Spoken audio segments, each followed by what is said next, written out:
Assalamu alaikum students, welcome back to lecture 3 of steel structures, and I hope you have studied the previous lectures, and today we are going to discuss about what we had discussed. Let me go through a bit fast from that.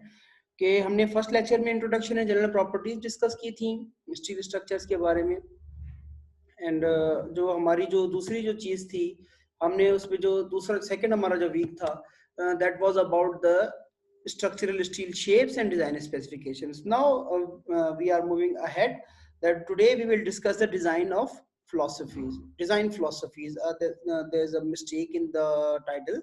Actually it is design philosophies, so I will rectify it in lecture, so you should also do that. Okay, so today that design philosophies, I would like to discuss a bit more about the design. आप पर हमने ये चीज देखी कि design what is the aim of design. Actually the output and the aim of object of the design is that the selection of a cross section that will safely the selection of the cross section that will safely and economically resist the applied loads. It means that there are two very important things in that. First is the safety. It should safely resist the load, and the second thing is economically. We had already discussed that economy is the major concern of the of course safety is the prime concern, but after that economy is the very major concern of the design engineer. What is the difference between us and the non-technical people working outside of this technical, what we can say, the era or the technical field? कि वो लोग जो है they don't think about the economy and they go blindly with the safety and they come up with the very expensive structures. But the engineers, what the engineers do, they do calculate all the things because they know the mechanics. उनको पता है कि mechanics कैसे use करनी है, कितना load है, तो ये load अगर लग रहा है तो how much strength do we need to resist this load. Engineers do calculate it on basis of mechanism, on basis of mechanics, and they come up with a that design या वो उस design या उस cross section के साथ आते हैं that can really safely resist that load. मतलब वो expensive side नहीं जाते. Okay, so what do you mean by economy in the steel structures? Economy in the steel structure is that you use the section of minimum weight. It means that you use the section which one has the smallest cross section area. हमने वो section use करने हैं जिसकी cross sectional area जो हो वो small हो. Of course जिसका cross sectional area कम होगा तो उसका weight भी कम होगा. So safety is the concern. Safety के बाद जो हमने चीज देखनी है, we will of course we start our designing with choosing the small cross sectional areas. हम small cross sectional areas के साथ जाते हैं until and unless we get our required or desired जो है ना cross sectional area, the cross sectional desired strength for that particular load.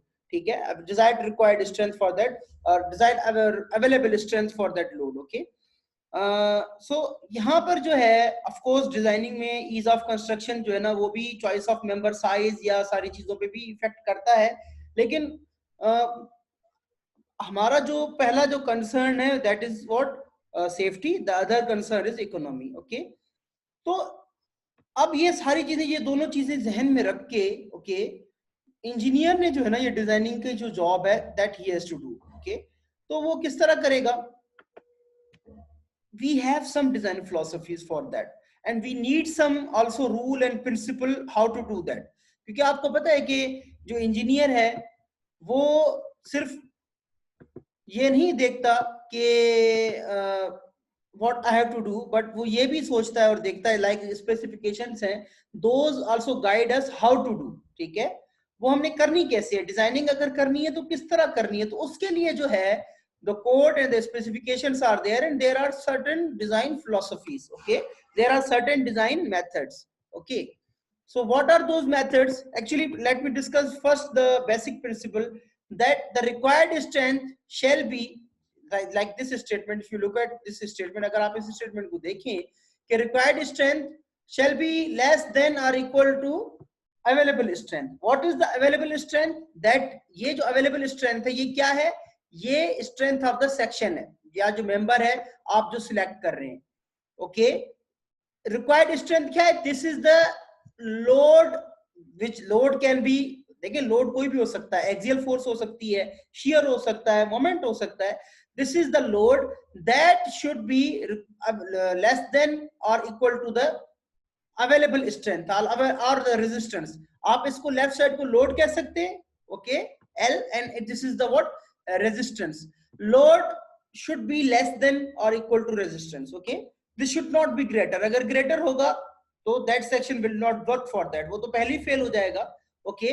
लेकिन ये जो हमारा एम है, ये जो हमारा जो ऑब्जेक्टिव है, इसको अचीव करने के लिए जो उसके डिफरेंट एस्पेक्ट्स हैं उनको चेक करने के लिए हमें हमारे पास 3 डिजाइन फिलोसफीज हैं. Okay.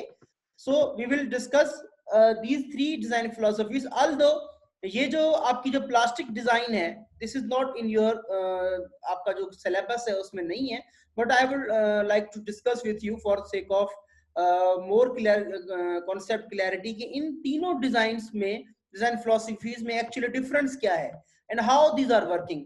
This design philosophy is old. ये जो बहुत ही पुरानी डिजाइन फिलोसफी है, this was being practised from the early times of the engineering. ये पहले ही चल रही थी. आपने देखा होगा जो भी पुराने स्ट्रक्चर्स हैं हमारे, उनके जो मेंबर साइजेस हैं वो बहुत हैवी हैं. अगर आपने बीम देखे होंगे, कॉलम्स देखे होंगे, जिसको हम पिलर्स भी जनरल लैंग्वेज में कहते हैं, those are very heavy in size. But nowadays we are using this LRFD design philosophy. तो उसमें आप देखेंगे कि हमारे सेक्शन की जो साइज है वो कम हो गई है. ओके. वो क्यों कम हुई है, पहले क्यों ज्यादा होती थी? अब और पहले के जो हमारे जो स्ट्रक्चर्स हैं आपको उनमें क्रैक्स नजर नहीं आएंगे, लेकिन हमारे जो अभी जो हमारे जो न्यू स्ट्रक्चर्स हैं, those are being design LRFD, उनमें आप देखेंगे कि सर्विसिबिलिटी इशू है. सर्विसिबिलिटी में रिफ्लेक्शन एंड क्रैकिंग के जो इश्यूज हैं वो दोज कम फ्रीक्वेंटली. उसको भी देखने के लिए जो है ना आजकल जो है वो लिमिट स्टेट डिजाइन आ गई है. वो लिमिट करते हैं कि डिफ्लेक्शन इतनी होनी चाहिए, क्रैक्स नहीं होने चाहिए. और overall we will discuss today about these philosophies. तो एंड द प्लास्टिक डिजाइन तो एक्चुअली ये जो डिजाइन फिलोसफी है that totally works on the failing conditions. हम फेलिंग कंडीशंस जो है ना, वो फेलियर कंडीशंस जो है ना डिसाइड करते हैं, उन फेलियर कंडीशंस के मुताबिक डिजाइन करते हैं. So let's discuss all these design philosophies one by one, and inshallah taala we will hold a very good understanding about these 3 design philosophies. Okay, so let's go ahead. So the first one is allowable stress design, what we call it ASD. It has different names. I will discuss with you what we do in this design method or design philosophy. What we do, we actually select a member, ठीक है, that has the required cross sectional properties and moment of inertia that are large enough to prepare. पहले तो आपके पास applied forces होंगी. Those forces can be force, shear और bending moment, जो भी है वो आपको पास होनी चाहिए. Basic जो हमारी जो objective है, what is it? Required strength should be equal or less than allowable strength. Allowable strength, how do we, ये तो required strength है.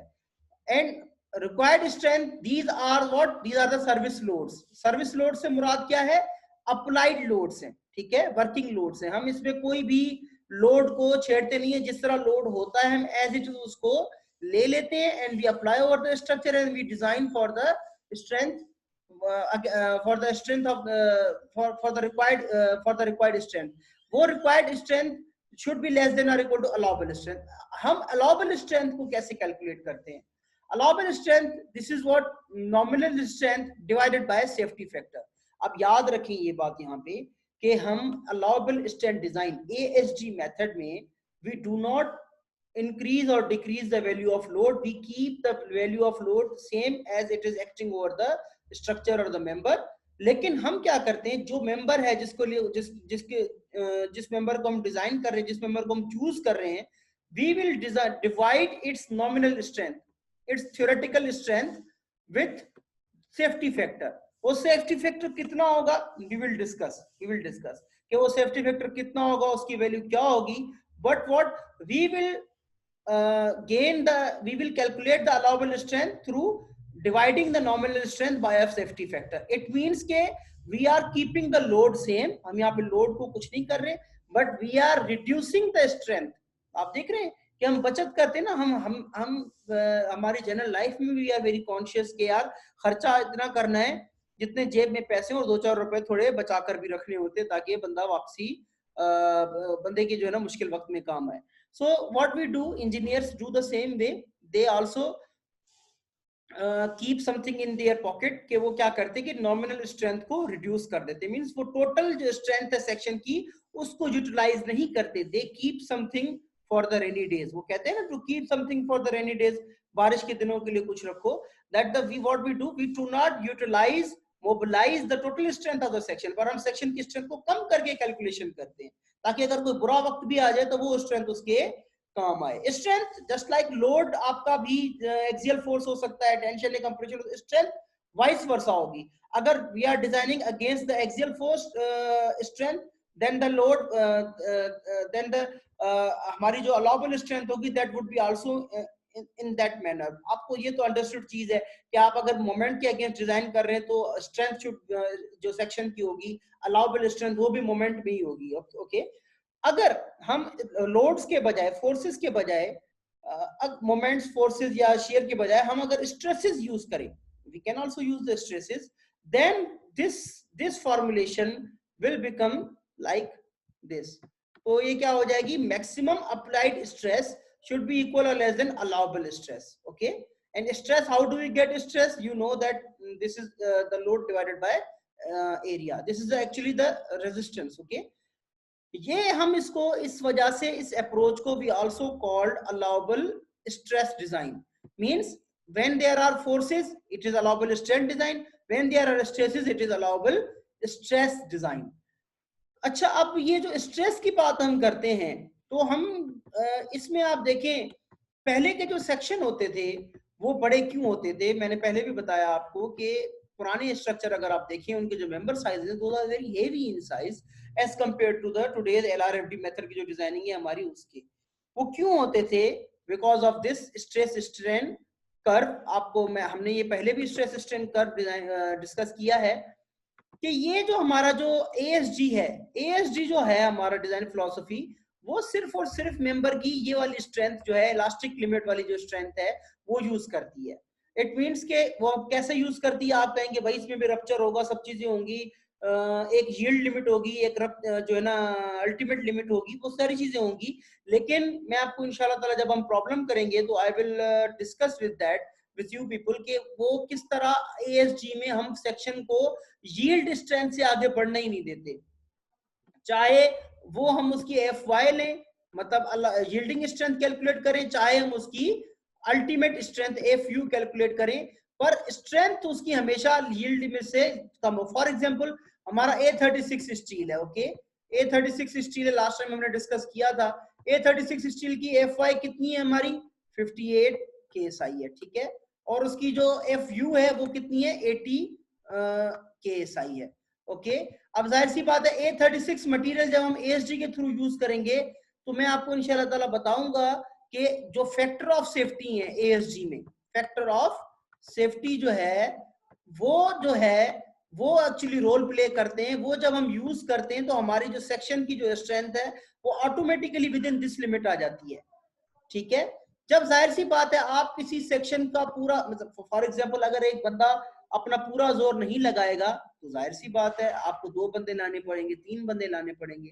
ठीक है. इट मींस कि हम सेक्शन की जो ये वाली जो स्ट्रेंथ है, ये वाला जो पोर्शन है, this actually let me draw it correctly, sorry. ये वाली जो हमारा जो स्ट्रेंथ है उसकी अल्टीमेट स्ट्रेंथ है, दिस इज वेरी लार्ज. ये जो आप देखें अगर A36 की यील्ड स्ट्रेंथ 50 है और उसकी अल्टीमेट स्ट्रेंथ 80 है, but we are using less than 50, हम इलास्टिक लिमिट पे रहकर इस्तेमाल करेंगे, तो means we are not using this 80 KSI strength. जाहिर सी बात है जब 80 KSI स्ट्रेंथ नहीं यूज करेंगे द सेक्शन का जो एरिया होगा that will be much required, area हमें ज्यादा चाहिए होगा. ओके. क्योंकि हम अल्टीमेट स्ट्रेंथ यूज नहीं करते ASG में, अलाउबल स्ट्रेस डिजाइन मेथड में. Got it. सो अगर आप इस पे जाएं तो ये जो हमारा जो मेथड है, वर्किंग स्ट्रेस है, उसमें याद रखें कि हमारे जो लोड्स हैं वो हमारे वर्किंग लोड्स हैं। मींस हम लोड्स को ना इंक्रीज करते हैं ना डिक्रीज करते हैं, बट हम क्या करते हैं, स्ट्रेंथ को डिक्रीज करते हैं। जो भी सेक्शन लेते हैं उसकी स्ट्रेंथ, डिक्रीज स्ट्रेंथ लेते हैं, फैक्टर ऑफ सेफ्टी से डिवाइड करते हैं। ठीक है, this is what the factor of safety के साथ डिवाइड करके फिर उसकी स्ट्रेंथ को लेते हैं, ताकि हमारे लिए that should B usable for rainy days. ठीक है, हमें बारिशों के वक्तों में काम आए। अच्छा, अब आप इसमें देखें, हम इसको इलास्टिक डिजाइन भी कहते हैं क्योंकि it remains with in the elastic limit. आपको पता है कि ये इलास्टिक लिमिट मैंने अभी आपको बताया कि, या उसको वर्किंग स्ट्रेस डिजाइन भी कहते हैं। ठीक है, अच्छा, उसके अलावा जो हमारे जो लोड्स हैं हम उनको कुछ भी एडिटिंग इंक्रीज या डिक्रीज नहीं करते। This is very thing why I am repeating this thing, कि आपको आगे चल के एलआरएफटी और एएसजी के बीच में डिफरेंस जो होगा ना, वो ये समझने में ये बात मदद करेगी इंशाल्लाह ताला। Okay, so allowable stress design का फॉर्मूला ये है, you can look at this, के R A this is the required strength, R N this is the nominal strength. वो नॉमिनल स्ट्रेंथ कैसी आएगी, दैट वी विल कैलकुलेट। ये जो हमारा जो ओमेगा है, what ever you call it, this is what the factor of safety. Factor of safety कितना होगा, लेट्स सी, हम इंशाल्लाह अभी डिस्कस करते हैं नेक्स्ट स्लाइड में। तो अच्छा, अब ये देखें कि ये जो है आपका factor of safety, this is what allowable strength, nominal strength divide by factor, R N is the nominal strength. ठीक है, आप किसी भी तरीके से जो है ना इसको एक्सप्रेस कर सकते हैं। I have repeated this slide. Load combinations, देखें आपको पता है, वी ऑल नो दैट के लोड्स जो है एक स्ट्रक्चर पे मल्टीपल लोड्स एक्ट कर रहे होते हैं। We have studied this thing in our structure analysis theory of structure, के देयर आर द, मतलब I am talking about the type of loading, the action of loading, कि UVL है, UDL है, ठीक है, और आपके पॉइंट लोड है, लाइक दिस। हमारे पास लोड की जो जो लोड का जो मैटर है, that can be, if we talk about the intensity, कि वो हमारे पास जो है वो आप देखें, एक लाइव लोड है, एक डेड लोड है। लाइव लोड दैट चेंजेस, वो उसमें वेरिएशन आती है। लाइक आपका जो फर्नीचर है, आप जब घरों में रखते हैं छतों के ऊपर या अपने घर में रखते हैं, this is what the live load, ये लाइव लोड है आपका। ठीक है, आप जो इक्विपमेंट्स रखते हैं, इलेक्ट्रॉनिक इक्विपमेंट्स है, जो आपके जो फ्रिज हो गए, ये सारी चीजें, ये सारे मूवेबल आइटम्स है जो भी हैं, वो सारे के सारे आपके लाइव लोड हैं। डेड लोड है, स्नो लोड है, विंड लोड है, wind load that vary, earthquake load है, these are the different types of loading. तो हम जो भी स्ट्रक्चर डिजाइन करते हैं उसके ऊपर जो भी live load, dead load, wind load, earthquake load, rainfall load, जो भी लोड्स है, उनको जाहिर सी बात है हमने एक जगह कंबाइन करके एक लोड की वैल्यू चाहिए। We need one load value that we can design against that load. हमें वो लोड की वैल्यू चाहिए। ऐसी बात है, यहाँ पे हम डिफरेंट लोड के अगेंस्ट डिफरेंट सेक्शंस तो नहीं डिजाइन करेंगे ना, वी नीड वन सेक्शन, हमें एक सेक्शन चाहिए। तो उस एक सेक्शन को डिजाइन करने के लिए हमें एक लोड की वैल्यू चाहिए, और लोड डिफरेंट एक्ट कर रहे हैं। फॉर एग्जांपल, एक मेंबर है हमारा, उसके ऊपर हमारा जो है अर्थक्वेक लोड भी एक्ट कर रहा है, लाइव लोड भी है, डेड लोड भी है, विंड लोड भी है। So how we will come up with a one load value, हमें एक लोड की वैल्यू चाहिए against which we can design member. ठीक है, हमें मेंबर की डिजाइनिंग करनी है। So for the purpose allowable stress design method जो है, फिलॉसफी है, वो हमें we that also gives us the load combinations. उन लोड कॉम्बिनेशंस में अगर आप देखें, this is the D plus L, D is what, this is dead load, E is earthquake load, F is load due to fluids, H is load due to lateral earth pressure, L is live load, LR is roof live load, R is rain load, S is snow load, T is self straining force, W is wind load. These are the load combinations, ये हमारी load combinations हैं that we will use. हमारे पास जितने भी load होंगे, for example earthquake load है, live load है, जो भी लोड है हमारे पास, सारे अगर लोड ये गिवन हो, तो हम क्या करेंगे, हम ये करेंगे कि हम इन सारी लोड कॉम्बिनेशन से जो लोड कैलकुलेट करेंगे। जो भी लोड इन कॉम्बिनेशन से ज्यादा आया, फॉर एग्जांपल लोड इस कॉम्बिनेशन से ज्यादा आता है हमारे पास, तो हम वही लोड यूज करेंगे। लेकिन हम सारी लोड कॉम्बिनेशंस को एक दफा लोड पुट अप करके कैलकुलेट करेंगे, and the maximum of that load combination we will use that load. Okay, जो भी आएगा, अभी हम इंशाल्लाह ताला इसके ऊपर आगे एक प्रॉब्लम भी प्रैक्टिस करेंगे, you will understand clearly. Okay, so these are the load combinations for ESG. I am going faster by this slide because we will discuss in detail in our upcoming numerical problems. Okay, so what should be the values of the load factor, safety factors. Safety factors की values कितनी होनी चाहिए? ASG जो है for limit states involving yielding के लिए the load factor is what, और compression buckling के लिए 1.67 है. That we will use in upcoming numerical inshallah taala. And for limit states involving rupture हमारे पास कितनी है? वो load safety factor हमारा जो है, sorry, safety factor जो है हमारा वो 2 है. इस जो भी स्ट्रेंथ होगी यील्डिंग की हम कैलकुलेट करेंगे, उसको 1.67 से डिवाइड करेंगे. जो भी रप्चर स्ट्रेंथ होगी हमारी ड्यू टू थ्रू एएसजी हम उसको 2 से डिवाइड करेंगे. This is the same equation we have discussed. Applied stress and allowable stress, हमने इसको कहा allowable stress design we have discuss earlier. उससे सिर्फ और सिर्फ जो उसके वहां पर लोड के लिए था वो Rn था, ठीक है, वो Rn था. And here it is F of our stress. Okay, so this is nothing new, we have discussed it. Acha, now what we will do, now this was for the allowable strength design method. Okay, तो ये allowable strength design method है, remember it. I am again repeating the allowable strength design method. What we do, we calculate the strength. What we do, first of all, listen, note it carefully. What we do, we use working loads. We don't use any factor of safety for the load, but we use factor of safety for strength. What we do with factor of safety for strength, we reduce strength by using factor of safety.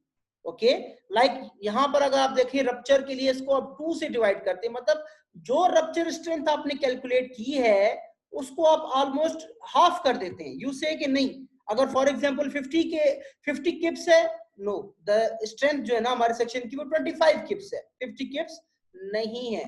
So what, we reduce the strength. Okay, and we keep the load as working loads.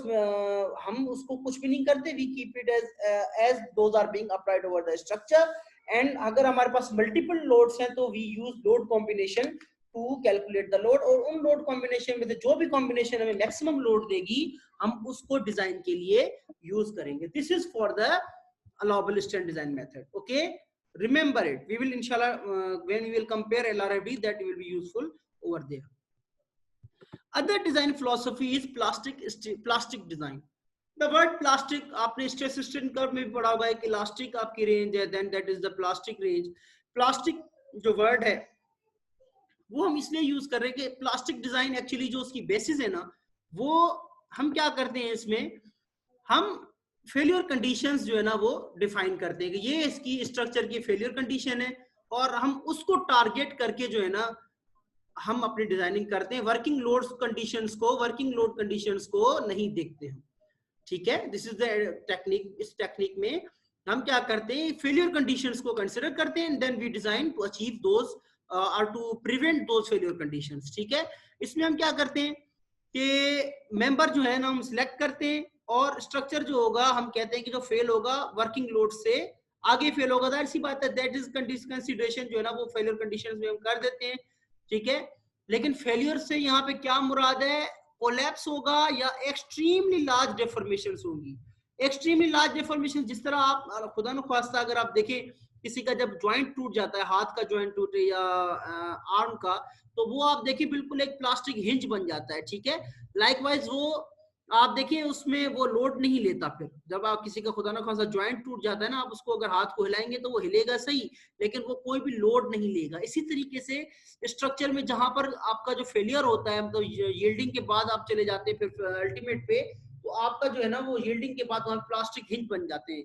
ठीक है, तो plastic hinge जो है ना इतने बन जाते हैं कि that lead to collapse mechanism.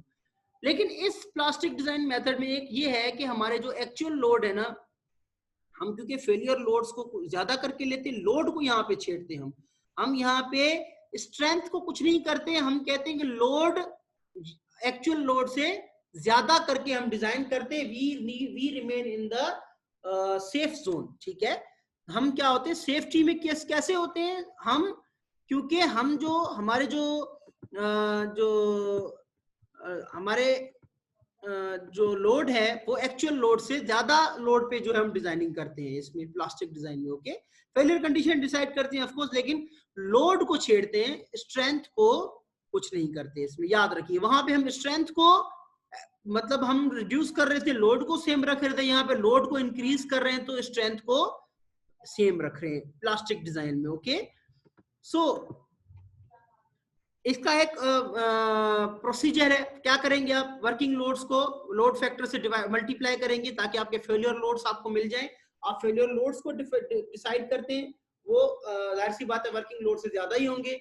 फिर आप उन फेलियर लोड के अगेंस्ट आप जो है ना सेक्शन को डिजाइन करते हैं, ठीक है।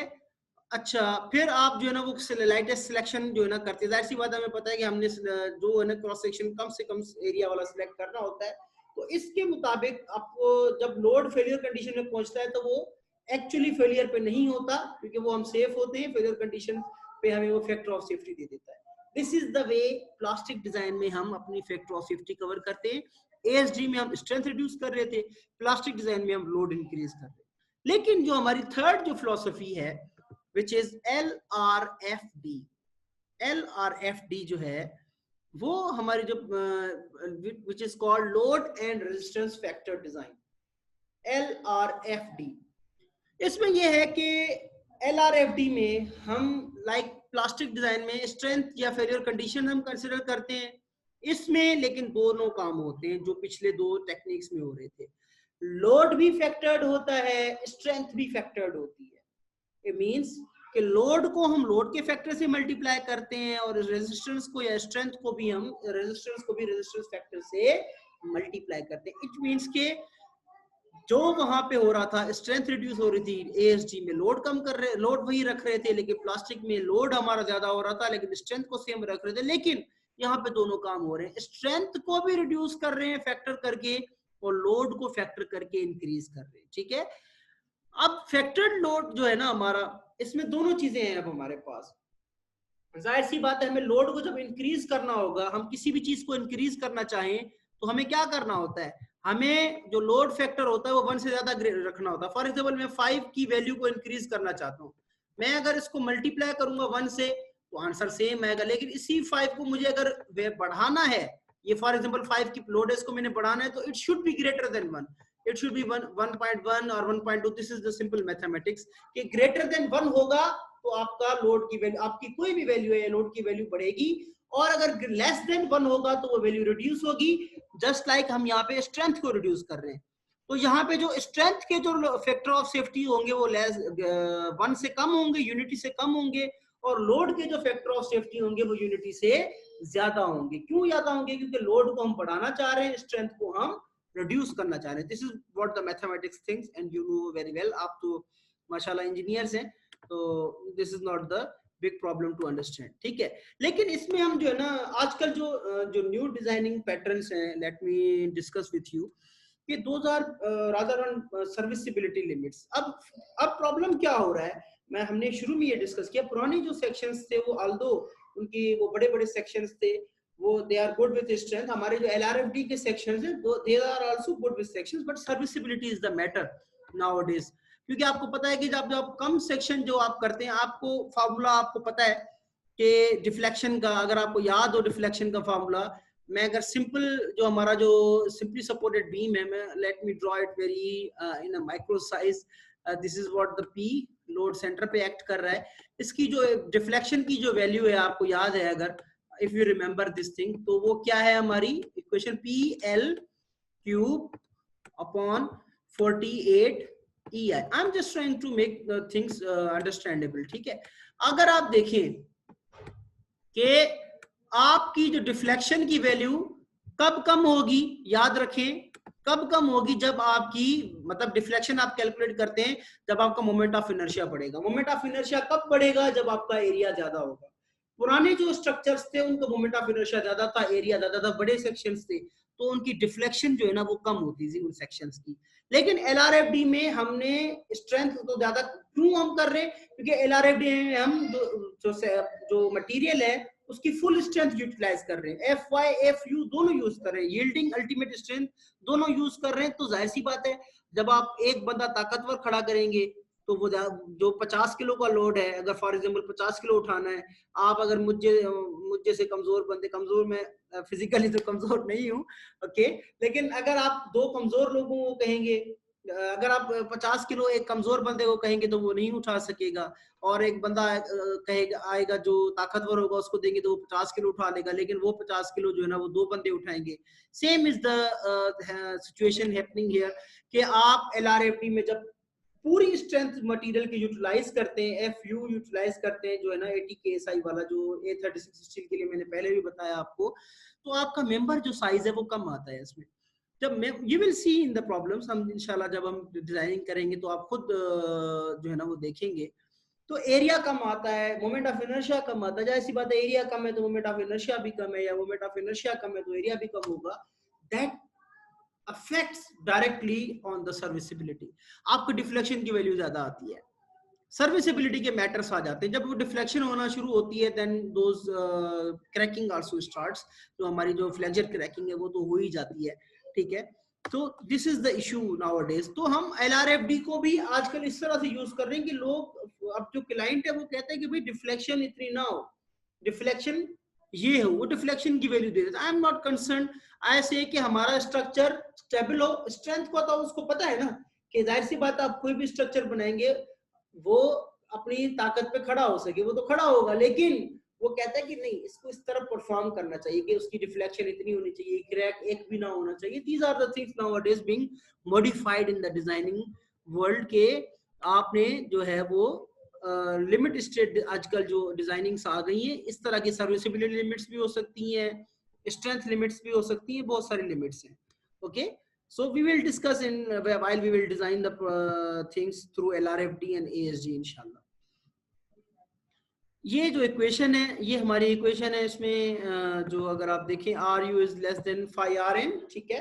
रिक्वायर्ड स्ट्रेंथ है LRFD और नॉमिनल स्ट्रेंथ है phi is the resistance factor। अब RU जो है वो रिक्वायर्ड स्ट्रेंथ कैसे कैलकुलेट होगी, let's see. This is what, this is the further simplification of the equation। ये आपका दादी बताइए, ये लोड है, ये लोड इफेक्ट है, ये लोड फैक्टर है, ठीक है। लोड इफेक्ट आपका मोमेंट हो सकता है, फोर्स हो सकती है। This is what, there are both safety factors in load in strength. लेकिन हमारे पास जो सेफ्टी फैक्टर है जो ASD है उसमें सिर्फ स्ट्रेंथ भी यूज हो रहा था सेफ्टी फैक्टर, और जो प्लास्टिक डिजाइन है उसमें सिर्फ लोड में सेफ्टी फैक्टर यूज हो रहा था। लेकिन इन LRFD we are using factor of safety in strength as well as load। I hope कि आपको इन तीनों डिजाइन फिलोसफीज की चीजें क्लियर हो गई हैं। If you have any question you can ask me। I'm here available on YouTube also, WhatsApp and email address, because I will give you the Google Drive link in my details, so you can download this lecture also। Okay, so what we will further do, जो हमने design philosophies है इसकी, sorry जो हमारी load, जाहिर सी बात है जस्ट लाइक हमारे पास ASD की लोड कॉम्बिनेशन है, हमारे पास LRFD की लोड कॉम्बिनेशन है। LRFD की लोड कॉम्बिनेशन दैट काउंटर्स या that counts the load factors for the load safety factors. तो इसमें आप देखिए कि यहाँ पे डेड प्लस फ्लूइड लोड है, इसमें ये जो F है दैट इज फॉर फ्लूइड। लेकिन स्ट्रक्चरल स्टील में we don't count these things, ठीक है। जो प्रेशर्स है और ये जो lateral load due to earth pressure है, if we omit these things तो हमारे पास एक्चुअली ये लोड कॉम्बिनेशंस आ जाती है, ठीक है। तो design of structural steel members में जो है ना ये एप्लीकेबल नहीं होती है लोडिंग, जो फ्लूइड प्रेशर है, अर्थ प्रेशर है, सेल्फ स्ट्रेनिंग फोर्स है। तो हम लोड कॉम्बिनेशन को और सिंप्लीफाई करके हमने ये कर लिया। अब आपको पता है कि आपके पास जो भी लोड होगा, अप्लाइड लोड होगा, आप उसको इन लोड कॉम्बिनेशन से पुट करेंगे। जिस लोड कॉम्बिनेशन से आपको मैक्सिमम लोड मिलेगा you will use that for the designing, ठीक है। Let's see, we have a problem. हम एक न्यूमेरिकल आज डिस्कस करेंगे इंशाल्लाह ताला, और there are also some practice questions for you people कि आप लोगों ने उसको फिर फर्दर उसको जो है ना वो डिस्कस करना है। लेकिन before going with load combination thing, I would like to discuss steel construction manual with you. अब स्टील कंस्ट्रक्शन मैनुअल क्या है, हम लोगों ने पहली लेक्चर्स में डिस्कशन की थी कि हमारे पास जो स्ट्रक्चरल स्टील के जो मेंबर्स है those are prefabricated, workshop fabricated होते हैं, and those are already available in market. हमने उसी में से जो है ना वो सेक्शंस चूज करने होते हैं। तो steel construction manual is a guide for choosing those जो है ना वो मेंबर्स, इसमें हमारे जो हमारे जो डिजाइन स्पेसिफिकेशंस हैं, डिजाइन प्रोसीजर्स हैं, ऑल दो things which are related to steel structure, those are available in this steel construction manual. इसकी थोड़ी हिस्ट्री देख लेते हैं। स्टील कंस्ट्रक्शन मैनुअल के जो फर्स्ट 9 एडिशंस थे, ठीक है, वो ASG पर थे, वो LRFD पर नहीं थे। लेकिन 9th एडिशन में जो है ना वो हमारे LRFD के जो है ना वो 3 मैनुअल से। लेकिन जो 13th एडिशन है that we are using now, अभी मैंने इसको गूगल ड्राइव पे अपलोड भी किया हुआ है, यू कैन डाउनलोड इट। उसमें हमारे ASD और LRFD दोनों स्पेसिफिकेशंस हैं, जिसमें वो हमारी जो है ना वो जाहिर सी बात है जनरल जो हमारी जो ज्योमेट्री है सेक्शंस की वो तो दो सब में ही है, लेकिन स्पेसिफिकेशन डिजाइनिंग के हम इंशाल्लाह ताला चार्ट्स है, कर्व्स हैं, वो दोनों ASD और LRFD के इसमें मौजूद हैं। तो मैनुअल के जो है ना वो एक्चुअली है टोटल 17 पार्ट्स हैं। पहला पार्ट है dimension and properties. Dimension and properties हमें क्या बताता है, हमारे जो हॉट रोल शेप्स हैं, पाइप में हॉलो स्ट्रक्चरल सेक्शंस हैं, जो भी हमें क्रॉस सेक्शनल डायमेंशंस चाहिए वो हमें इस चैप्टर में मिलेंगे। रिमेंबर इट, आपका ज्यादा काम इस सेक्शन में होगा इंशाल्लाह, बाकी सेक्शंस भी हैं ऑफ कोर्स, लेकिन आपको जाहिर सी बात है हर दफा सेक्शन डिजाइन करने के लिए सेक्शन चूज करना पड़ता है, या कोई सेक्शन उसके एनालिसिस करने के लिए, उस सेक्शन का एरिया मालूम करने के लिए आपको पार्ट 1 ऑफ द मैनुअल्स को रेफर करना पड़ेगा। दूसरा पार्ट है जनरल डिजाइन कंसीडरेशंस है। तीसरा पार्ट 3, ये हम ये सारे के सारे जब पैरेलली जब हम चैप्टर्स करेंगे तो those will come in front of you. Design of flexible members है, डिजाइन ऑफ कंप्रेशन मेंबर्स है, part 5 design of tension members है, part 6 design of member subjected to combined loading है, डिजाइन कंसीडरेशन फॉर बोल्ट्स है part 7, part 8 design consideration for welds है, part 9 design for connecting elements है, part 10 is design for of simple shear connection है, okay. और part 11 हमारा design of flexible moment connections है, part 12 design of fully restrained moment connections है, part 13 हमारा design of bracing connections and truss connections है, part 14 हमारा design of beam bearing plates, column based plates है। इस तरह से part 15 design of hanger connections है, bracket. Actually these will be used parallelly with our topics जो है। Part 16 जो है वो हमारा स्पेसिफिकेशन एंड कोड्स है, part 17 miscellaneous data and mathematical information, this is very useful thing। हम इंशाल्लाह ताला इन सारी चीजों को यूटिलाइज करेंगे along with the our continuous discussion of the course। मैं इसलिए कंस्ट्रक्शन स्टील कंस्ट्रक्शन मैनुअल को ज्यादा डिटेल में डिस्कस नहीं कर रहा कि that will be discussed parallelly with all और जो कोर्स कंटेंट्स हैं उनके साथ ये पैरेलली हर एक चैप्टर डिस्कस होता रहेगा, okay. So today this is our numerical for this our today's lecture। आप देखिए इसमें what is it, a column which is a compression member in the upper story of the building। कहाँ पर है ये, upper story of the building is subject to the following load। कौन से load लग रहे हैं उसके ऊपर आप देखें, one is the dead load 109 kip compression, second is floor live load 46 kips compression, roof live load 19 kips compression, snow load is what 20 kips compression। Column है उसके ऊपर ये सारे के सारे लोड जो है वो एक्ट कर रहे हैं। सेकंड स्टोरी का कॉलम है, उसमें हमें क्या करना है, controlling load combination for the LRFD and corresponding factor load, ठीक है। जाहिर सी बात सारे लोड कॉम्बिनेशन हम चेक करेंगे, उसमें सबसे ज्यादा जो मैक्सिमम लोड देगा वो फैक्टर लोड होगा उसका। और अगर हम 0.9 फैक्टर ऑफ सेफ्टी यूज करें तो उसकी नॉमिनल स्ट्रेंथ कितनी होगी, हमें पता है नॉमिनल स्ट्रेंथ का फॉर्मूला क्या है, this is what R A allowable strength is equals to phi R N. R N हमारी जो है वो आ जाएगी हमारे पास, ये जो रिक्वायर्ड अलाउबल स्ट्रेंथ है वो पार्ट ए से आ जाएगी, वी विल डिवाइड 0.9, हमारे पास नॉमिनल स्ट्रेंथ आ जाएगी। Same is the thing that will happen with the ASG से लोड कॉम्बिनेशन से लोड कैलकुलेट करेंगे, we will divide as 1.67 और हमारे पास जो required nominal strength है based on ASG we can calculate it। So let's go ahead, let's do the things in detail, okay। अच्छा, एक ये चीज याद रखिएगा, जाहिर जरूरी नहीं कि अगर कोई लोड किसी मेंबर के ऊपर डायरेक्टली एक्ट नहीं कर रहा तो वो उसके ऊपर कोई इफेक्ट नहीं है, नहीं। अगर आप देखें इसमें जो है ना वो जो रूफ लाइव लोड है, स्नो लोड है, वो तो टॉप पे लग रहे हैं रूफ पे, लेकिन इफेक्ट्स उनके जो है ना उस कॉलम पर आ रहे हैं, ठीक है। तो इसमें जो है ना विंड लोड और सारी चीजें भी जाहिर सी बात है वो एक्ट कर रही है, सेकेंड स्टोरी पर है। लेकिन अगर आप लोड कॉम्बिनेशन देखें, लोड कॉम्बिनेशन में जो है अब मैं इसको जो है ना वो 1.54 टाइम्स डी। ये डेड लोड हमारा कितना है 109, तो this comes out to be 152.6। यहाँ पे ये दूसरी जो कॉम्बिनेशन है 1.2 times dead load, 1.6 times live load और 0.5 ये क्या है LRF रूफ लाइव लोड और S स्नो लोड। आर हमारा जो है यहाँ पे हमारा जो आर है रेन लोड वो हमारे पास मौजूद है। हमारे पास दो लोड्स हैं एक्चुअली, अगर आप डेटा में देखिए, एक है रूफ लाइव लोड, एक है हमारा स्नो लोड। तो उनमें से जो भी मैक्सिमम होगा वो हम लेंगे। तो हमारा मैक्सिमम कौन सा है, स्नो लोड मैक्सिमम वो 20 किप्स है और रूफ लाइव लोड हमारा 19 किप्स है। आप देखें ये लाइव लोड हमने, रूफ लाइव लोड हमने नहीं लिया, स्नो लोड यहाँ पे 20 किप्स लिया, तो हमारे पास ये वैल्यू कितनी आ गई 214.4 किप्स। लोड कॉम्बिनेशन 3 में भी सेम वे हम यूज करेंगे। यहाँ पे हमारे पास रेन लोड या विंड लोड नहीं है, हमारे पास लाइव लोड है, तो हमने डायरेक्टली लाइव लोड किया। और जो है ना यहाँ पे स्नो लोड अगेन हमने क्या ले लिया रूफ लाइव लोड के, तो इस लोड कॉम्बिनेशन से हमारे पास जो वैल्यू आई वो 185.8 किप्स आई। अगेन लोड कॉम्बिनेशन 4 में अगर आप देखें same things are happening, this is dead load, this is wind load, this is live load, roof live load, snow load, rain load. यहाँ पे रूफ लाइव लोड और स्नो लोड में से हम स्नो लोड लिया, देखें यहाँ पे हमने एस लिया है। और हमारे पास जो लाइव लोड है, अगर आप इस इक्वेशन को जो अगर आप देखें तो ये इक्वेशन आपको सेम आपको लगेगी किस तरह की, आपको 1.2 times dead load, 0.5 live load, 0.5 S load.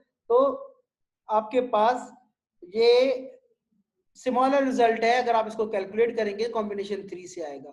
Again अगर आप इस इक्वेशन को यूज करेंगे तो अर्थक्वेक लोड 0 है आपके पास, live load and dead load की और ये स्नो लोड की कॉम्बिनेशन आ जाएगी। अगर आप सब कॉम्बिनेशन को कैलकुलेट करेंगे, इसमें तो उसने बता दिया, आप कैलकुलेट करेंगे इसको। ओके यहाँ पे 0.9 टाइम्स डेड लोड, क्योंकि विंड लोड या अर्थक्वेक लोड दोनों नहीं है, W और E दोनों नहीं है, तो कॉम्बिनेशन 2 कंट्रोल कर रही है। क्यों कंट्रोल कर रही है कि मैक्सिमम लोड हमारे पास 214.4 किप्स आ रहा है। ओके एंड जनरली हम यही कॉम्बिनेशन यूज करेंगे, आप देखेंगे क्योंकि ये कंट्रोल करती है, हम तो चेक करेंगे खैर सबके लिए, लेकिन जनरली कॉम्बिनेशन 2 कंट्रोल करती है LRFD में। ओके सो वैल्यू हमारे पास कितनी आ गई अलाउबल स्ट्रेंथ की, वो क्या है 214.4 किप्स। ओके तो ये जो अल्टीमेट स्ट्रेंथ या अलाउबल स्ट्रेंथ आप इसको कहें, तो ये हमारी क्या है, सॉरी अल्टीमेट स्ट्रेंथ जो है ये हमारी जो है वो 214.4 है, ये नॉमिनल स्ट्रेंथ है। फैक्टर ऑफ सेफ्टी वो इक्वेशन जो मैंने पहले ही आपको बताई वो यूज की हमने, और उसको जब हमने डिवाइड किया तो नॉमिनल स्ट्रेंथ हमारी कितनी आ गई 238 किप्स आ गई। मींस कि हम जो भी सेक्शन हम डिजाइन करेंगे इस लोड के अगेंस्ट, उसकी जो स्ट्रेंथ है वो 238 किप्स होनी चाहिए। देखिए यहाँ पे मुख्तलिफ लोड्स थे, लेकिन अल्टीमेट लोड की वैल्यू हमारे पास 214.4 किप्स है, और उसको जो सेक्शन है जिसकी स्ट्रेंथ जो होनी चाहिए वो 238 किप्स होनी चाहिए, क्योंकि उसके बाद ही जाके वो हमारे पास जो है उसको उतने सेक्शन का जो हम करेंगे तो LRFD उसको सेटिस्फाई करेगा, रिक्वायरमेंट्स को LRFD रिक्वायरमेंट्स को सेटिस्फाई करेगा सेक्शन। तो same is with the ASG के लिए है, लोड हमारे पास मौजूद है, हम लोड कॉम्बिनेशन हमने यूज की। यहाँ अगर आप देखें, I will not repeat those things because हमने इसको डिटेल में देख लिया है। जस्ट आपने ये सिंबल्स देखने हैं, डेड प्लस स्नो लोड है, डेड प्लस लाइव लोड है, डेड प्लस 0.75 लाइव लोड है, स्नो लोड या आप यहाँ पे स्नो लोड लेंगे, तो these combinations when you will calculate this combination, तो हमारे पास जो मैक्सिमम हमारा जो लोड आ रहा है, if you look at that, तो वो हमारे पास कितना आ रहा है, कॉम्बिनेशन जो 4 है वो हमारी कंट्रोल कर रही है, दिस इज व्हाट 158.5 किप्स। तो ये हमारी लोड कॉम्बिनेशन एक्ट करिए। अगेन हम क्या करेंगे, उसकी नॉमिनल स्ट्रेंथ कैलकुलेट करने के लिए हम उसको 1.67 से जब डिवाइड करेंगे नॉमिनल स्ट्रेंथ को, तो ये यहाँ पे जाके मल्टीप्लाई हो जाएगी, तो we need the nominal strength of 265 kips. Now here is the thing, अगर आप देखें कि LRFD जो डिजाइन फिलॉसफी है वो कहती है कि सेक्शन हमें चाहिए 238 किप्स का, जो कि इस लोड को रेजिस्ट करेगा and that will B okay. लेकिन ASG कहती है नहीं, ये 265 किप्स जो है ना स्ट्रेंथ इसको चाहिए इस लोड को कैलकुलेट करने के लिए। लुक एट दिस कि कितना ASG जो है ना वो उसको जाहिर सी बात है, जब वेयर इज 238 कहाँ और 265 कहाँ, तो 238 किप्स को रेजिस्ट करने के लिए जो एरिया चाहिए और जो 265 किप्स को रेजिस्ट करने के एरिया चाहिए, उनमें बहुत बड़ा फर्क है। तो 265 किप्स जो है ना यहाँ पे ज्यादा, तो एरिया ज्यादा है, तो पुराने सेक्शंस जो थे आप समझ गए होंगे कि उनका एरिया ज्यादा क्यों होता था, क्योंकि ASG जो डिजाइन फिलोसफी है that works with in the elastic limits, वो इलास्टिक लिमिट के बियॉन्ड जाती ही नहीं, यील्डिंग होने ही नहीं देती अपने सेक्शन में, तो क्रैक्स भी नहीं आते। This is the basic fundamental thing, the basic concept of ASD and LRFT. Okay, I hope you understand these things. If you have any question then you can ask me. So ये हमारे practice questions हैं that you have to do. Practice questions means those are going to be your assignment, so you have to do these things, and when I will ask you will submit that uh, along with the previous assignment जो आपकी थी, जो curve की थी, curve की, those I will omit क्योंकि वो हमारा part of the curriculum नहीं है. This is the part of the curriculum. तो आपने ये सारे questions जो है ना वो आपने करने हैं. This is the assignment. और मैं आपको बताऊंगा the word submission date आपको, that I will inform you later on. Thanks a lot. Take care. I hope this was useful. And if you have any question, then you can ask me. I am here. Okay. Uh, Thanks a lot again.